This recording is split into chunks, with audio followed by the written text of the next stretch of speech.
Mais Angela, arrête Ça fait 3 fois que tu me le fais ce matin, j'en ai marre. Ça marche à chaque fois. Ouais, bah moi j'aime pas.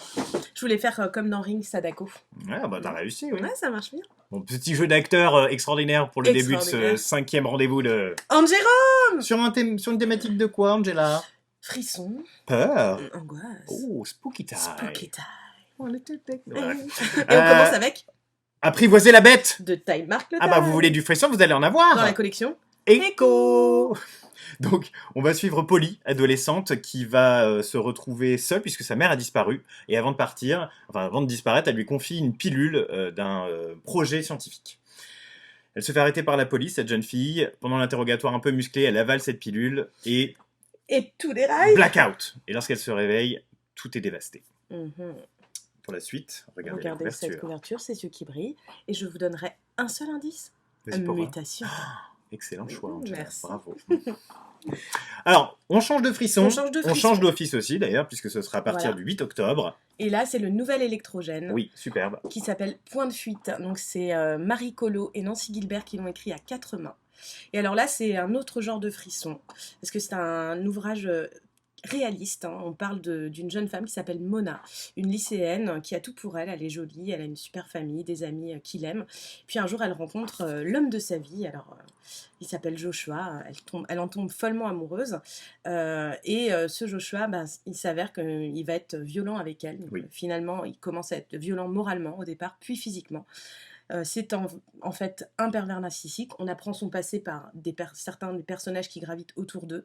Et justement, donc Mona, on a peur pour elle, parce qu'on veut qu'elle s'en sorte, qu'elle sorte de cette spirale de violence.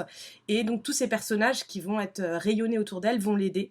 Donc c'est vraiment un roman de la résilience, un roman aussi de l'angoisse en fait qu'on peut ressentir quand on n'arrive pas à sortir d'une situation toxique comme la sienne. Et c'est un livre qu'il faut mettre entre toutes les mains, effectivement. Un livre pour les ados, pour les femmes, pour les hommes. Et, Pour tout le monde. Voilà, pour tout le monde, pour comprendre ce type de relation et comment s'en sortir. C'est très très beau, Oui, vraiment. c'est très poignant. Donc, jeudi, on fonce. Alors, qu'est-ce qu'on a de... Alors, on est sur une autre ambiance. Toujours sur cette thématique un peu de la peur, Oui. hein, du spooky. Regardez-moi cette couverture. C'est Mao. Regardez. Mao revient. Mao revient. Donc Mao et les maudits chiens au loup, tome Voilà. 1. Mao et le vagabond de Bouc étourdi, donc qui sort le 8 octobre. Donc pareil, on peut pas trop vous en dire parce que forcément, si vous n'avez pas lu le tome 1, c'est complexe. Sous la plume de Sophie Noël. Bien évidemment. Et donc on retrouve Mao, Aurel, le loup et tous leurs amis dans des aventures un petit peu, Des nouvelles aventures. un Voilà. peu effrayantes. Un peu effrayantes. Hein. Avec une chouette. Et un chat. Et un... Eh oui. Voilà, c'est comme ça. C'est tout ce qu'on peut Ah vous bah, dire. pas plus. Dommage. Pas plus. Alors, ensuite, on passe à l'office du 15 octobre. Hop, Il va hop, falloir hop, hop. attendre alors pour découvrir cette merveille des merveilles. L'Ordre du Cygne. Magnifique. Un premier roman de Virginie Salobir. Oui. Donc nous, on aime bien les primo-romanciers. Et de talent. De talent. Et donc après Elias Green et Tim Sellers, l'Ordre du Cygne de Virginie Salobir avec les Chevaliers de Camelot. Exactement. Donc, premier tome de cette trilogie. Voilà. On est sur une belle fantaisie médiévale. Fantaisie médiévale. Le pitch, donc deux royaumes qui s'affrontent, le royaume de Malbrume et le royaume des lacs d'argent, Tout à fait. qui est défendu par l'Ordre du Cygne. Donc cet Ordre du Cygne, 7 ans auparavant, est décimé justement dans une grande guerre. Et donc on va découvrir ce nouvel Ordre du Cygne qui est élu par le magicien Voilà. et qui va être dirigé par un jeune chevalier qui s'appelle... Oswald de Hohen. Tu dis comment? Oswald de Hohen. Ah ouais, moi je dirais plutôt Oswald de Hohen. Oswald de Hohen.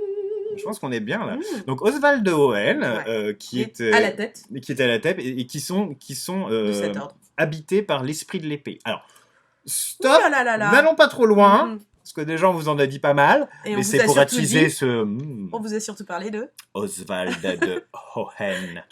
Souvenez-vous Oswald Souvenez-vous de ce petit passage de un petit Hohen. peu... Oh, ils ont perdu la boule, mais pas du tout. Suivez-nous sur les réseaux sociaux, vous verrez. Il y a quelque chose. Voilà. Alors on continue avec, Ah. là pour le coup on redescend un petit peu en tranche d'âge, on est Voilà. sur un 9-12 étincelle. Un nouvel étincelle, le Oui. mystère de Hamilton House, Oui. de Marie Pontac et Marine Cabidoche aux illustrations.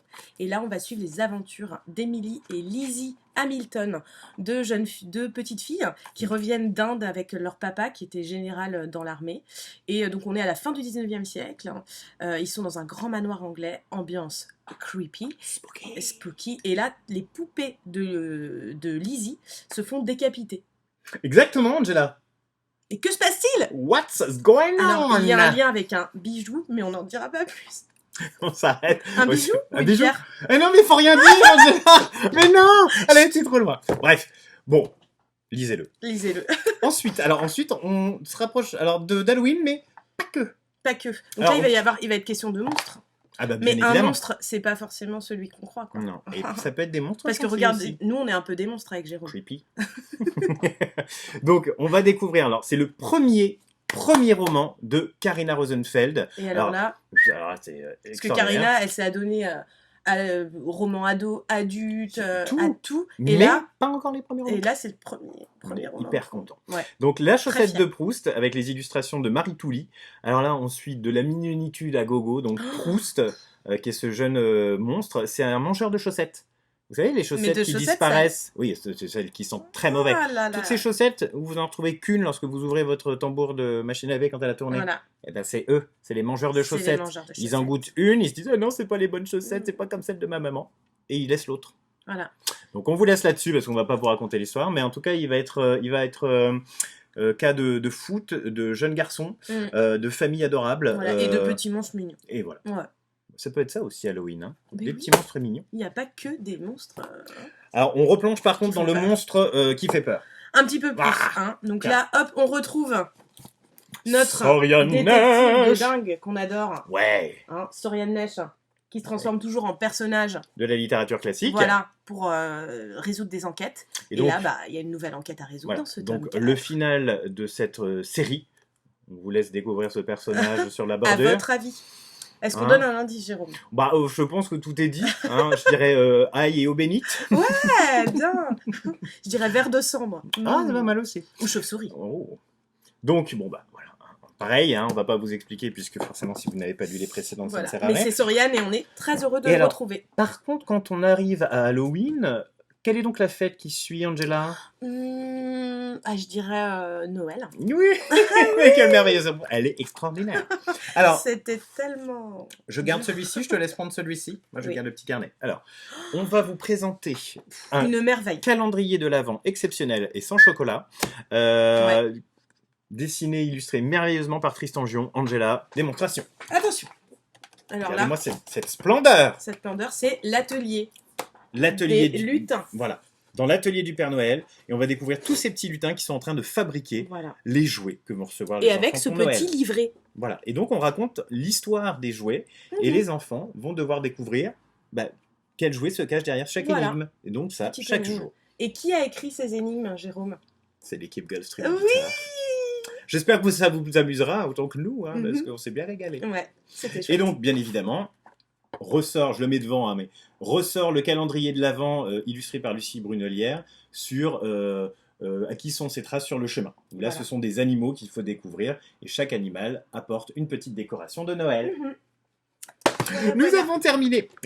Nous avons terminé ce 5e rendez-vous dans le Jérôme Hop, hop, hop. sur cette thématique un peu spooky Mhm. teintée de Noël. Teinté de Noël. Au mois de novembre, on reviendra pour de nouvelles aventures. Tout à fait. Et puis, en attendant, qu'est-ce que c'est que ce bruit, Angela? J'entends un bruit, Jérôme.